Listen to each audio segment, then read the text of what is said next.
السلام علیکم.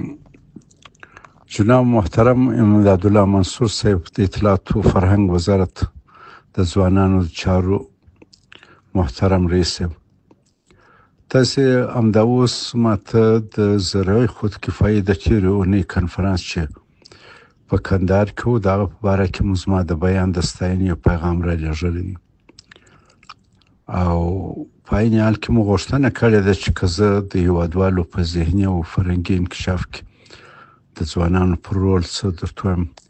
ما درته عرض وکړي چې دا موضوع یو خاص مجلس ایجابوي، خو اجالتا دا څو خبرې درته عرض کوم.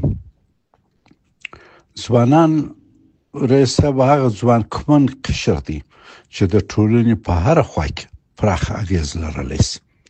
د ځوانانو مشارکت د یوې ټولنې د فرهنګ، ټولنیز پرمختګ، ذهني انکشاف لپاره حیاتي دی. په دې باره کې لطفاً یو څو نکتو ته توجه وکړئ. اول ذهني انکشاف کې هغه څه کردار ادا کولی شي، دا د ځوانانو د ذهنیت پراختیا او روزنه او هغه د دین او وطن خدمت ته توجیه کول د ټولنې د پرمختګ لپاره بنسټي اړتیا ده. د ځوانانو دغه توجه ورته پیدا کول. ځوانان هغه څوک دي چې نوي علوم، ټکنالوژي دا مني، پیشرفت مني، د کلیوال منحط ذهن څخه د راوتو توان لري او د ستونزو د حل په نوو لارو پسې ګرځي چې دا د ټولنې د ذهني انکشاف سره مرسته کوي. د علمي، تحقیقي او تخلیقي فکرونو پراختیا، د ستونزو حل او د ټولنې په مختلفو برخو کې نوښتونه د ځوانانو له لارې راځي. خو ځوانان باید دغه کار ته آماده شي. هغوی باید داسې خلاق وروزل شي چې د مسایلو ریښو ته ځان رسولی شي او مبتکر وي. دوهم شی چې دی هغه ثقافي او فرهنګي انکشاف دی. ځوانان کولی شي د خپل هیواد کلتور او ثقافت کې تازه روح پوکي. دوی د نوو فکرونو او تخلیقي نظریاتو په لرلو سره د پوهې، هنر، ادبیات، فقه، عصري علوم او نورو فرهنګي فعالیتونو کې نوښت راولي. ځوانان د خپلو کلتوري ارزښتونو او عنعناتو په ساتلو د نړیوالې فرهنګي تبادلې په برخه کې هم کردار ادا کولی شي. دریم ټولنیز پرمختګ. ځوانان د ټولنې د فعالو غړو په توګه د ټولنیز بدلون په پروسه کې لوی رول لوبوي.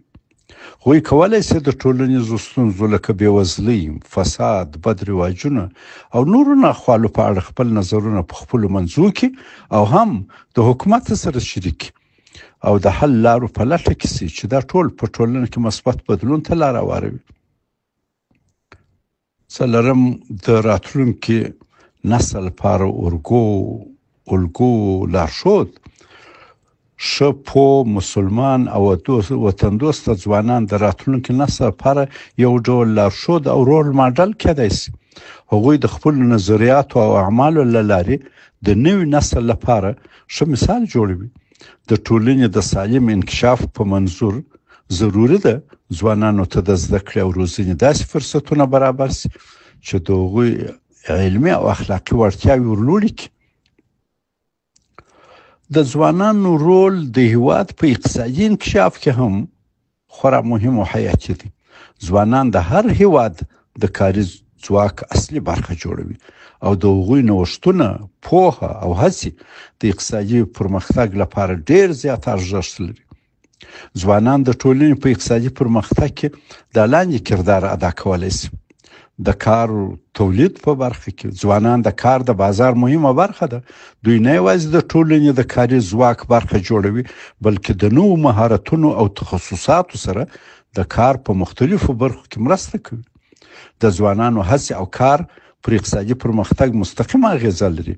که ځوانان په تولیدي سکتور کې لازم تعلیم او تجربه ترلاسه کړي، ملي تولیدات او ملي سرمایه زیاتیږي او د هیواد اقتصادي پرمختګ میسر کیږي. بل شی چې دی هغه د نوښت او ټکنالوژي خبره ده.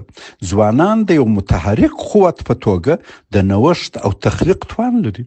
دوی که فرصت ورکول شي د نوي فکرونو په خپلولو سره د عصري ټکنالوژي په مټ د اقتصاد په هر سکتور او بازار کې نوې لار پیدا کولی شي. پانګونه هڅولی شي. بل دا چې ښوونه روزنه که ځوانانو ته په مهارتونو، مدیریت او ټکنالوژۍ کې ښه روزنه ورکول شي، دوی کولی شي کاري فرصتونه، سوداګریز نورمونه او د اقتصادي ودې لپاره ګټورې لارې پیدا کړي او په هیواد کې د فقر کچه کمه کړي. ښه روزل شوي ځوانان نه یوازې په کاري ځایونو کې مؤثر دي، بلکې د نوو کاروبارونو او صنعتونو په وده کې لوی کردار ادا کولی شي. همداراز نړیواله سوداګري او د اقتصادي اړیکو په پراختیا کې ځوان کردار ادا کولی شي. ځوانان د جمعي ارتباط، ډلهییزو رسنیو، انټرنیټ او نوې ټکنالوژۍ د استعمال سره ډېره علاقه لري او له دې لارې د نړیوالو بازارونو سره د اړیکو د پراختیا ډېر لیوال دي. که فرصت ځوانانو ته ورکول شي، همدا ځوانان د فعال ذهن او نوښتونو له لارې د صادراتو، وارداتو په برخه کې نوې لارې او بازارونه موندلی شي. په دوی کې د نړیوالې سوداګرۍ د پراختیا توام نشته، د دغه لارې د انکشاف، د دغه علم د حاصلولو توام نشته چې باید کار ورسره واخیستل شي. جناب رئیس صاحب، د ځوانانو رول د هیواد په سیاسي ثبات کې ډېر مهم دی. ځوانان د هیواد په سیاسي ثبات کې مهم کردار ادا کولی شي. د حکومت پالیسي او پروګرامونه خلکو ته تشریح کولی شي، له اداري فساده پرده پورته کولی شي، د ملت او حکومت ارتباط قایمولی شي او د فعال ناظر په حیث په ټولنه کې د اصلاحات د راوستلو او د عدالت په تامین کې د حکومت سره مرسته کولی شي.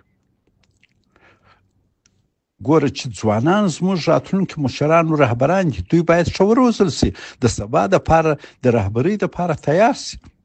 ځوانان د هیواد د راتلونکو رهبرانو په توګه د سیاسي ثبات د دوام مهم عناصر دي.